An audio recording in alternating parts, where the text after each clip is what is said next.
Hello, Chris and Kylea. This is your sewer scope from today's inspection. That was me just wiping off the camera lens there. Like we talked about today, it took me 3 attempts to go through this first section of pipe, just for the simple fact that every time I dropped in, the camera lens got coated with not so nice stuff.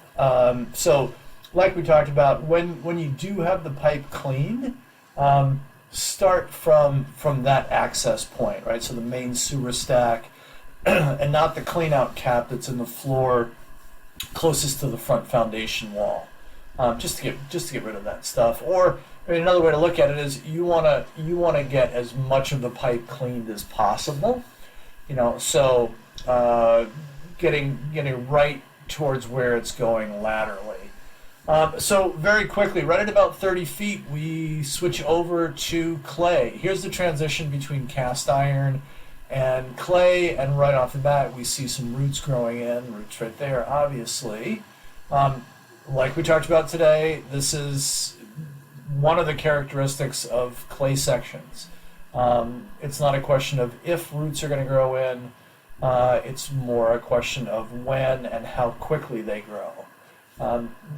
Again, like we talked about also, some of it's really going to depend upon trees on your streets, amounts of moisture, right? How much rain have you had during the growing season? Very wet, rainy season is going to call for more root growth. The clay sections beyond the roots are in pretty darn good condition. You can see those connection points. Sometimes in pipes they offset, right? So there's a greater lip on one side of the circumference of the pipe. Yours are all really pretty snug, and they look lined up really fairly well. It's just, again, you've got some root growth. My assumption is that this pipe has been cleaned at some point in the past. I mean, not recently, but within maybe the last year, I would say.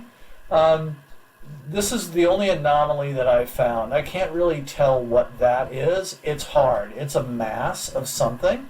I can't tell if it's some sort of growth coming into the pipe.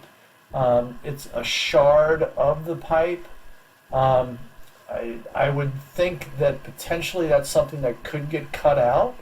What I'm going to recommend in the written report is that when you do have the line cleaned, you also want to have it re-videoed, re-scoped, so you can check out exactly what that is. And also, what's behind it. I mean, is there any damage behind that section? It's off to the side of the pipe. Likely it's not a big deal, but again, you want to get a little bit more detail on it. Here's the final drop down into the city. Little hard to see when I pull back. It's somewhat on the dark side, but you can kind of see water flowing. You can see the water flowing down into the pipe. That's the bottom of the pipe. But then there's water flowing across it. So good 112 feet in there. We're a little on the dirty side. We've got some roots growing in. You know that with this pipe, it's always going to be a question of just managing and maintaining it, managing and maintaining the roots, getting rid of them periodically. How often? We don't know yet. That's something that we'll have to learn over time. You'll get a good feel for, how often that needs to be done. Obviously, I'm keeping the camera rolling on the way back. Feel free to watch the return trip. Read through the written report as well. And as always, don't hesitate to reach out to me if you have any questions or if I can help.